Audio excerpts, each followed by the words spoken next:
Adventný veniec má tvar kruhu. Zamyslíme sa nad symbolikou kruhu.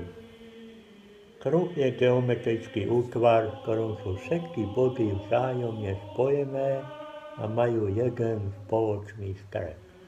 Ak tento stred nemalý, kruh sa rozpadne.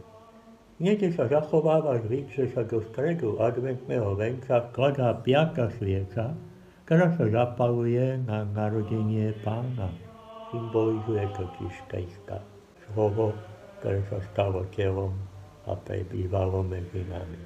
On je tým stredom, ktorý nás spája s Bohom i navzájom.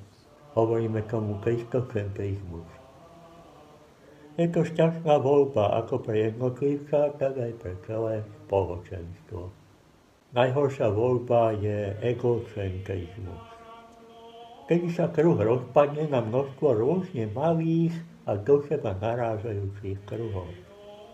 Hlavne príliš tesných na to, aby sme sa v nich cítili šťastní a slobodní.